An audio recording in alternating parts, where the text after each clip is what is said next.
భారతదేశ రాజకీయాల్లో పరిపూర్ణ ప్రజాస్వామ్య వ్యాధి పీడిత ప్రజల ఆశాజ్యోతి కామ్రేడ్ సీతారాం ఏచూరి అని సిపిఐ రాష్ట్ర కార్యదర్శి వర్గ సభ్యులు పి రామచంద్రయ్య, సిపిఎం జిల్లా కార్యదర్శి గౌస్ దేశాయ్, టీడీపీ నాయకులు తిరుపాలు అశోక్, సిపిఐ మాజీ జిల్లా కార్యదర్శి భీమలింగప్ప, సిపిఐ కార్యదర్శి సభ్యులు నబీ రసూల్, మాజీ విద్యార్థి సంఘం నాయకులు అరుణ, లోక్సత్తా జిల్లా అధ్యక్షులు ఆనంద్ ఆచార్యులు పేర్కొన్నారు.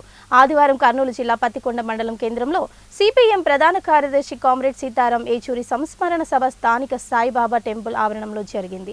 సిపిఎం పార్టీ మండల కార్యదర్శి రంగారెడ్డి అధ్యక్షతన జరిగిన ఈ కార్యక్రమంలో వ్యక్తులు మాట్లాడుతూ దేశం గర్వించదగ్గ నాయకుడిని సీతారాం ఏచూరి అని, రాజకీయాలు ఏమైనా సమస్యలు ప్రతిపాదికన చట్టసభల్లోనూ అదేవిధంగా పార్లమెంట్ బయట అణగారిన వర్గాల కోసం, భారత రాజ్యాంగ విలువల కోసం, రాజ్యాంగం కల్పించిన హక్కుల కోసం, రాజ్యాంగ పరిరక్షణకై కట్టుబడి పనిచేశారని పేర్కొన్నారు. సనాతన బ్రాహ్మణ కుటుంబంలో పుట్టిన దళిత, గిరిజన, వెనుకబడిన వర్గాల అభ్యున్నతి కోసం అహర్నిశలు పోరాడిన వ్యక్తి సీతారాం ఏచూరి అని పేర్కొన్నారు. వివిధ భావాలు, సిద్ధాంతాలు ఉన్న రాజకీయాల్లో అందరినీ కలుపుకొని సమస్య పరిష్కారమే లక్ష్యంగా ఉమ్మడి పోరాటం చేశారని పేర్కొన్నారు. విద్యార్థి దశలోనే జేఎన్టీయూ నాయకుడిగా ఇందిరాగాంధీని నిలదీసి వీసీ పదవికి రాజీనామా చేయించారని, విద్యార్థి నాయకుడిగా అందరికీ విద్యనందించాలనే పోరాటాన్ని దేశవ్యాప్తం చేశాడని పేర్కొన్నారు. తదనంతరం రోజుల్లో ప్రజా నాయకుడిగా తిరుగులేని నేతగా ఎదిగాడని, భారతదేశ మౌలిక పరిస్థితులను, సాంప్రదాయాలను అర్థం చేసుకుని దేశ ప్రజానీకానికి తగ్గట్టు చట్టాలు ఉండాలని పోరాడిన వ్యక్తి సీతారాం ఏచూరి అని కొనియాడారు.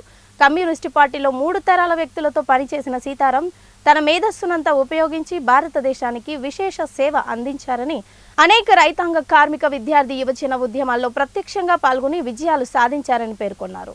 భారతదేశంలోని కాకుండా ప్రపంచ వ్యాప్తంగా మంచి దౌత్య వ్యక్తిగా వివాదాల పరిష్కారానికి భారతదేశ ప్రతిష్టను ఇనుమడింపచేశారని పేర్కొన్నారు.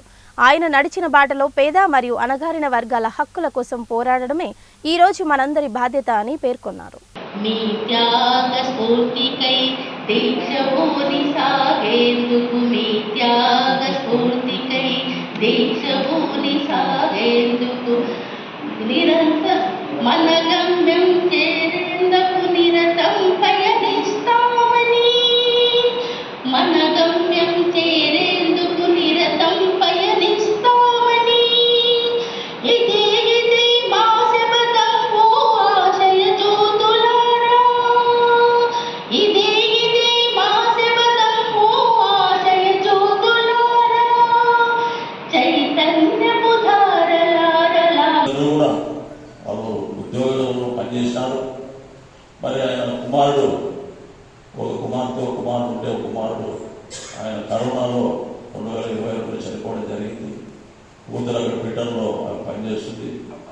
ఆయన కుటుంబాన్ని వీటన్నిటినీ అక్కడ ఎవరు ఉన్నారో, కుటుంబ సభ్యులు వాళ్ళు ఏమి అనేది కాకుండా ఈ దేశానికి సంబంధించి, ఈ దేశ ప్రజలకు సంబంధించి, ముఖ్యంగా ఈ వామపక్ష ఉద్యమానికి సంబంధించి మరి లౌకిక విధానాన్ని పరిరక్షించడానికి కోసం చాలా కృషి చేయడం జరిగింది.